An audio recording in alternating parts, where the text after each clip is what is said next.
నమస్తే, welcome to Aadya media. నేను హాసిని. మనతో పాటు ఉన్నారు సీనియర్ జర్నలిస్ట్, సినీ క్రిటిక్ ఈమంది రామారావు గారు. నమస్తే రామారావు గారు. నమస్తే అమ్మా. పేరుని నాని అంటున్నారు, సీఎం పదవి ఎవరో దానం చేస్తే వచ్చేది కాదు అని చెప్పి పవన్ కళ్యాణ్ గారిని విమర్శించి అంటున్నారు. అది ఏ ముఖ్యమంత్రికైనా వర్తిస్తుంది కదా మరి. అంతే కదా. అదే దానికి సంబంధించి మీరేమనుకుంటున్నారు? అది అదే అదే మూర్ఖత మాటలు. ఎవరో దానం చేస్తే వచ్చేది కాదంటే మరి ఎలా వస్తుంది? ఎవరు సీఎం పదవులు దానం చేసే వాళ్ళు ఉంటే వాళ్ళు కొనేసుకుంటారు కదా. ఇప్పుడు అంబానీ ఉన్నారు, ఆదాని ఉన్నారు, వారు కావాలంటే సీఎం పదవి 1,00,000 కోట్లు అంటే ఇచ్చేస్తారు కదా. అది కాదు కదా మనది ప్రజాస్వామ్యం అన్నప్పుడు. ఈ ప్రజాస్వామ్యం అంటే ప్రజల చేత, ప్రజల వలన, ప్రజల కొరకు. అది అంటే ఈ ప్రజాస్వామ్యానికి విలువ తెలిసిన తర్వాత మళ్ళీ దాన ధర్మాలు ఎందుకు వస్తాయి? అంతే కదమ్మా. ప్రజల చేత ఎన్నుకోబడాలి, ప్రజల కోసం ఎన్నుకోబడాలి, ప్రజల వలన ఎన్నుకోబడాలన్నమాట. అందువలన ఇది మాట ఆయనకి అసలు పూర్తిగా ఓనమాలు తెలియకుండా మాట్లాడాడు మాట. ఇకపోతే నిజమే, ఎవరో దానం చేస్తే రాదు కనుకనే పవన్ కళ్యాణ్ ఒక సినిమాకి 100 కోట్లు తీసుకునే మనిషి నిద్రాహారాలు మానేసి రాత్రింబవళ్ళు కేవలం ప్రజల కోసం పరితపిస్తున్నాడు. ఎంత డబ్బు సంపాదిస్తే అంత డబ్బు ప్రజల్లో, అంటే ముందు ప్రజల క్షేమం కోసం వదిలేస్తున్నాడు. మొన్న నాగబాబు చెప్పిన మాటలు విన్న తర్వాత చాలా మందిలో మార్పు వచ్చింది. ఏమిటంటే పిల్లల కోసం చేసినటువంటి ఎఫ్డీలు కూడా విత్డ్రా చేసేసాడు. ఎవరు చేస్తారమ్మా ఇంత? అంటే ఫీల్డ్లో దిగిపోయిన తర్వాత ఎలా ఉంటుందంటే ఎమోషన్స్, పోన్లే ఈ పేరుతో చచ్చిపోతాం అనేటువంటి ఫీలింగ్ ఉంది. ఆ ఫీలింగ్తో తిరుగుతున్నాడు. దానం చేయమని ఎవరు అడిగారు? చంద్రబాబు. నిజానికి 72-73 సంవత్సరాల వయసులో ఇలా తిరుగుతున్నాడే ఎవరి కోసం? దాన ధర్మాల కోసమా? ప్రజల్ని మెప్పించడం కోసం, ప్రజలకు సేవ చేయడం కోసం, ప్రజలకు ఏంటంటే భరోసా, మంచి భవిష్యత్తు ఉంటుంది అనే భరోసా కోసం తిరుగుతున్నాడు. మరి మీ తాలూకు ముఖ్యమంత్రి ఏం చేస్తున్నాడు? 3 సంవత్సరాలు ఎక్కడ పోయాడు అని ఎవరైనా అడిగారమ్మా? ఎక్కడ పడుకున్నావు అని అడిగారమ్మా? నేను కేవలం అమరావతి రాజధాని కనుక అమరావతి పక్కలో పడుకుంటాను, అందుకే తాడేపల్లిలో ఇల్లు కట్టుకుంటానని చెప్పాడు. అమరావతిని అంటే ముఖ్యమంత్రి అవగానే అమరావతి కాదు కమరావతి అన్నారు, భ్రమరావతి అన్నారు, అమరావతి ఒక శ్మశాన వాటిగా అన్నారు. ఇంత హీనంగా అమరావతిలో మొత్తం 33,000 ఎకరాలు ఇచ్చినటువంటి 29,000 మంది రైతుల తాలూకు జీవితాల్ని సర్వనాశనం చేసి వెన్నుపోటు పొడిచి ఆ ఎండనక వాననక అమరావతి బయట ఒక టెంట్ వేసుకొని పడుకుంటున్నారంటే మీ ముఖ్యమంత్రి గారిని ఏమని పిలవాలి? ఇంకెవరైనా దానం చేస్తారు అని అనుకుంటున్నారా? మీ ముఖ్యమంత్రి గారు ఎవరైనా దానం చేస్తారు అని అనుకోబట్టే మీరు ఈ మాట ప్రయోగించారా? నాకు అర్థం కావట్లేదు. ఓకే, ముఖ్యమంత్రి పదవి దానం చేస్తే వచ్చేది కాదు. నువ్వు మా కొత్తగా చెప్తావా? ప్రజాస్వామ్యం కదా మంది. అయితే మరి పవన్ కళ్యాణ్ నిన్న జరిగిన వారాహి యాత్రలో పబ్లిక్ అందరి ముందు అన్నారు, ఈసారి అసెంబ్లీలో నన్ను రాకుండా ఎవరు ఆపుతారో నేను చూస్తాను, అంతే. అదే నన్ను ఆపగలిగే శక్తి ఎవరికి లేదు, అసెంబ్లీలో ఈసారి ఖచ్చితంగా అడుగు పెడతాను అంటున్నారు. అవును, డెఫినెట్గా పెడతారు అబ్బాయి. ఈసారి బలమైన ప్రతిపక్షం. పవన్ కళ్యాణ్ తాలూకు పవర్ ఏంటో వీళ్ళు తెలియకపోవచ్చు, కానీ దేశం అంతా ఉడిగిపోతుంది. పవన్ కళ్యాణ్ తాలూకు పవర్ని గురించి రకరకాలుగా ఇంగ్లీష్ మ్యాగజైన్స్లో కానీ అక్కడ కేంద్రంలో కానీ పవన్ కళ్యాణ్ తాలూకు ప్రభావం ఏమిటో మోడీకి తెలుసు, అమిత్ షాకి తెలుసు. మోదీ ఎలా మాట్లాడేది తెలిసినా ఆనాటి ఒక సుభాష్ చంద్రబోస్కి ఎంతైతే విలువ ఇచ్చేవాడో ఈనాడు పవన్ కళ్యాణ్కి అంతే విలువ ఇస్తున్నాడు.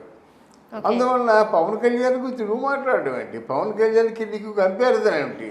అసలు నిజంగా అనకూడదు. కానీ నువ్వు మాట మన దాని పేరు మచిలీపట్నం నియోజకవర్గంలో ఉంటూ ఒక్కరోజైనా మచిలీపట్నంలో ఉన్నావా? నువ్వు విజయవాడ ప్యాలెస్లో ఉన్నాడు అంటే మచిలీపట్నంలో ఉన్న వాళ్ళందరూ నేను తిట్టుకుంటారనే విషయం నీకు తెలుసా? మచిలీపట్నం వెళ్ళాను, ఏదో హోటల్ ఉంది. ఏంటండి ఆయన్ని కలుద్దామని అనుకుంటున్నా అంటే ఇక్కడెక్కడ ఆయన ఇక్కడ మచిలీపట్నంలో అడుగే పెట్టలేదని అంతవరకు. ఆయన బయట విజయవాడ ప్యాలెస్ మంత్రి గారు ఆయనకి ఏం కావాలంటే ఏమిరా చెప్పండి, కొండ మీద కోతి వస్తుంది. అదే కదా 5 సంవత్సరాలు వాళ్ళు స్వర్గలోకంలో విహరిస్తున్నాం అనుకుంటారు. కానీ 5 సంవత్సరాలు విహరించినందుకు 95 సంవత్సరాలు శిక్ష వేస్తారు అదే ప్రజలు. అది మర్చిపోకూడదు, చరిత్రహీనులుగా మిగిలిపోకూడదు. వాళ్ళ తాలూకు పేరు అంటే పద్ధతులు అవ్వాలి కానీ కాలగర్భంలో కలిసిపోకూడదు. అట్లాంటి పనులు చేసేటువంటి పేరుని నానికి జనం తప్పకుండా సమాధానం చెప్తారు.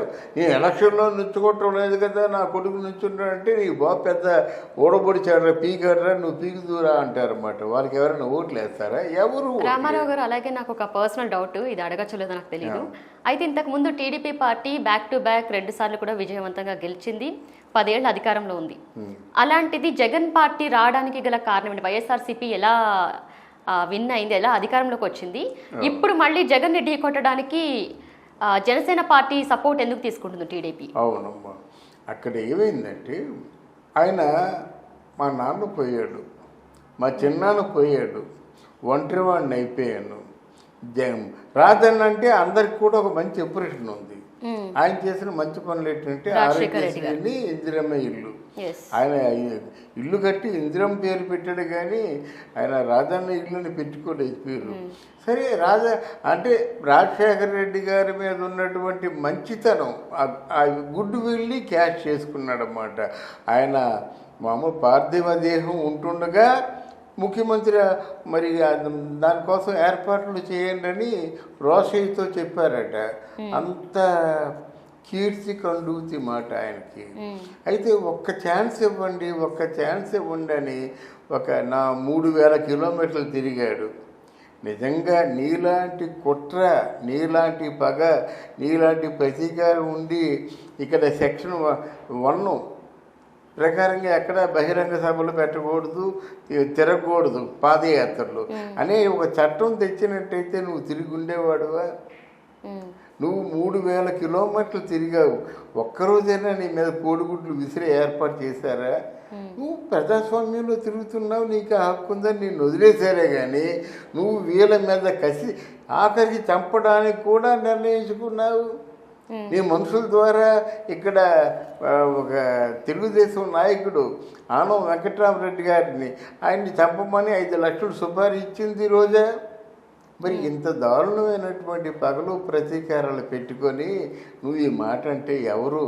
మరి ఇవన్నీ తెలిసి కూడా ప్రజలు అందుకే ప్రజా వ్యతిరేకత వచ్చింది. ఇప్పుడు ప్రజలు ప్రాణాలు పోయినప్పుడు కూడా పోదపోయింది డబ్బు కానీ బాబోయ్ నాయన ఈ దరిద్రుడు మాకు వదిలేయాలి లేదు, దేవుడికి మొక్కుంటున్నారు. ఆడవాళ్ళు గృహిణులు దేవుడు మొక్కుంటున్నారు. ఎందుకంటే ఈ మధ్యకాలంలో మందు తాగి ఎంతమంది చచ్చిపోయారో తెలుసా? అరే మొగుడంటూ ఉన్నట్టు ఇద్దరు కూలికి వెళ్ళిపోయి చెరువుకి 500 తెచ్చుకొని బతికేస్తారు ఈ రోజుల్లో. అది కాకుండా మొగుడు తాగి పడిపోయినట్టయితే, తాగి పడిపోవడమే కాకుండా ఆరోగ్యం పాడైపోయినట్టయితే ఏం చేస్తారా? ఇంట్లో శోకమే మిగులుతుందన్నమాట. అలాగుంది గనక. అయితే ఇక్కడ జగన్మోహన్ రెడ్డి డబ్బుతో కొందాం అనుకుంటున్నాడు. జగన్మోహన్ రెడ్డి ఓటర్లని భయభ్రాంతుల్ని చేద్దాం అనుకుంటున్నాడు. ప్రశ్నించేవారు గొంతు నొక్కేస్తున్నాడు. తర్వాత ఏమో ఎవరైనా ఎదురు తిరిగే వాళ్ళ మీద కేసులు పెడుతున్నాడు. ఎన్ని కేసులు? అదే మొత్తం అందరినీ కూడా అసలు సొసైటీలో రాకుండా వాళ్ళని దాడి చేసి మామూలుగా బంధించేసి అయితే మామూలుగా గుడిసెలన్నీ తగలబెట్టి ఏమి చేయాలో అంత దారుణం చేసి తనకు పడే ఓట్లు మాత్రమే వేసుకుందాం అనుకుంటున్నాడు. పైన భగవంతుడు ఉంటాడు. ఎవరికైనా నువ్వు మంచి చేసినట్టయితే మంచి జరుగుతుంది, చెడు చేసినట్టయితే చెడు జరుగుతుంది. తప్పకుండా మన జగన్మోహన్ రెడ్డి ఆ చేసిన దానికి ప్రతిఫలం అనుభవిస్తాడు. మంచి చేస్తే మంచి అనుభవిస్తాడు, నో డౌట్ అట్ ఆల్. మీకు ఓటు వేయమని నేను చెప్పలేను, చూడమ్మా ఆలోచించమ్మని చెప్తాను. కానీ మీరు ఆలోచించుకుంటారు నేను ఈ ఓటు ఎందుకు వేయాలని. ఎందుకంటే ప్రజల కోసం ఇంత పాటుపడుతున్నాడు, భవిష్యత్తు కోసం ఇంత పాటుపడుతున్నాడు, పిల్లల భరోసా అంటే వాడు మంచి పెద్ద చదువులు చదవాలి. ఎంత జీతాలు మనకి ఎవరమ్మా 10,000కి పైన ఇచ్చారు? చంద్రబాబు నాయుడు వచ్చి సాఫ్ట్వేర్ అయిన తర్వాత కదా. చిన్నపిల్లడు ఒక 20 సంవత్సరాల లోపుని పిల్లలు బ్యాక్ పాకెట్లో 30,000 40,000 శాలరీ తీసుకొస్తుంటే నాకు ఎంత ఆనందంగా ఉండేది తెలుసా? అప్పుడు మాకు 10,000 ఇచ్చారంటే పెద్ద గేటెడ్ ఆఫీస్ అనమాట, బ్యాంకుల్లో జీతాలు అవి.